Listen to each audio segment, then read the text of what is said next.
American अध्यक्ष निवडणुकीतील प्रतिस्पर्धी उमेदवार जो बायडन आणि डोनाल्ड ट्रम्प यांच्यातील पहिल्या जाहीर टीव्ही डिबेटकडे साऱ्या जगाचं लक्ष लागून राहिलं होतं.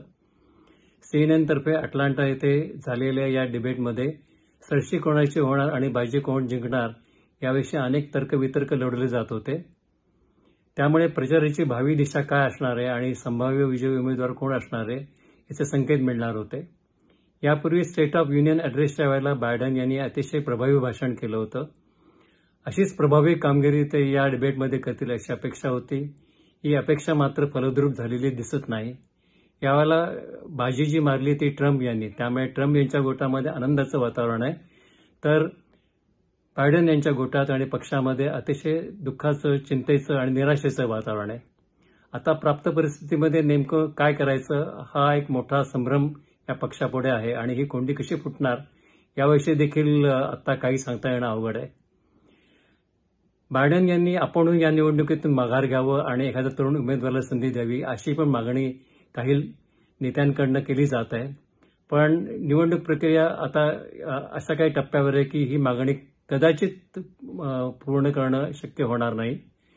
त्यामुळे काय निर्णय होतो हे बघण्यासाठी काही प्रतीक्षा आता करावी लागेल. वयाचा मुद्दा हा या डिबेटमध्ये खूप महत्त्वाचा ठरला. खरं तर हा मुद्दा बायडन यांनी अतिशय प्रभावीपणे पलटून लावायला हवा होता, पण प्रत्यक्षामध्ये तो त्यांच्या अंगलट आला आणि ट्रम्प यांना तो जमेची बाजू ठरला त्यांच्या दृष्टीने. ट्रम्प यांनी यावेळेला दाखवून दिलं की जो अध्यक्षपदाचा 4 वर्षाचा कार्यकाळ आहे तो सांभाळण्यासाठी मी अतिशय शारीरिकदृष्ट्या सक्षम आहे. बायडन या डिबेटमध्ये सुरुवातीपासूनच अतिशय डिफेन्सिव्हवर होते, बॅकफूटवर होते. आत्मविश्वासाचा त्यांना अभाव होता. त्यांना नेमके शब्द सापडत नव्हते, ते चाचपडत होते शब्द शोधण्यासाठी. अनेकदा ते बरोबर बोलत होते. ज्या ठिकाणी युक्तिवाद करायला हवा होता त्या ठिकाणी त्यांनी प्रभावी युक्तिवाद केला नाही. त्यामुळे ट्रम्प यांना ही ऐती संधी मिळाली. ते अनेक वेळेला खोटे बोलले, परंतु रेटून खोटे बोलले. अर्थात यावेळेला त्यांनी मागच्या खेपेप्रमाणे व्यत्यय कुठले आणले नाहीत आणि जी डिबेटची शिस्त होती ती त्यांनी पाळली. ऑडियन्स नव्हता ते पण त्यांच्या मला असं वाटतं पथ्यावर पडलं. त्यामुळे ट्रम्प या डिबेटमध्ये आपला प्रभाव दाखवू शकले. याच्यामध्ये अर्थातच अनेक मुद्दे येणं अपरिहार्य होतं आणि ते आलेले आहेत. याच्यामध्ये इमिग्रेशनचा मुद्दा होता, इलिगल इमिग्रेशनचा मुद्दा होता, नंतर इकॉनॉमीचा विषय होता, अबॉर्शनचा विषय होता, युक्रेन युद्ध, मध्यपूर्वेचं युद्ध, नंतर ट्रम्प हे फेलन म्हणजे दोषी ठरले आहेत त्यासंबंधीचा मुद्दा होता आणि ट्रम्प यांनी हंटर बायडन हे कसे दोषी आहेत आणि ते पण कसे फेलन आहेत हे दाखवून दिलं होतं, तोही मुद्दा होता. या सगळ्या मुद्द्यावर उलटसुलट चर्चा झाली, परंतु याच्यामधून नेमकं पॉलिसी प्रश्नावर ट्रम्प हे स्पष्टपणे काहीच सांगू शकले नाहीत. सबस्टन्सच्या आघाडीवर मला असं वाटतं की ट्रम्प हे खूप तोकडे पडले, पण स्टाईलमध्ये त्यांनी मला असं वाटतं की बऱ्यापैकी एक आपला प्रभाव दाखवून दिला. आता प्रश्न असा आहे की या पुढच्या काळामध्ये नेमकं काय होणार.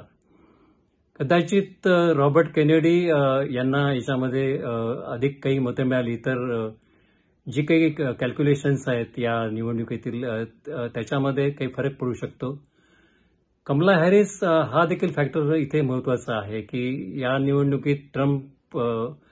निवडणुकीत बायडन यांना मत देणं म्हणजे कमला हॅरिस यांना मत देण्यासारखं आहे अशा स्वरूपाचा पण प्रचार होऊ शकेल. अर्थात एक गोष्ट लक्षात घेतली पाहिजे की एक जो डिबेटचा कार्यक्रम आहे तो फेल्युअर ठरला म्हणजे बायडन यांची 3.5 वर्षाची कामगिरी फेल्युअर ठरत नाही. किंबहुना ट्रम्प हे जर सत्तेवर आले तर अराजक येऊ शकतं किंवा लोकशाहीला धोका पोहोचू शकतो अशी टीका केली जाते. ती काही अस्थायी नाही आणि या अशा कठीण काळामध्ये जर ट्रम्प सत्तेवर आले आणि त्यांनी इमिग्रेशनची पॉलिसी असो किंवा इतर प्रश्न असो त्याच्यावर जर काही अतिरेकी टोकाची भूमिका घेतली तर अमेरिकेच्या आणि जगाच्या दृष्टीने ते कितपत हितावं होईल याच्याविषयी शंका आहे. त्यामुळे आता खरी कसोटी मतदारांची आहे.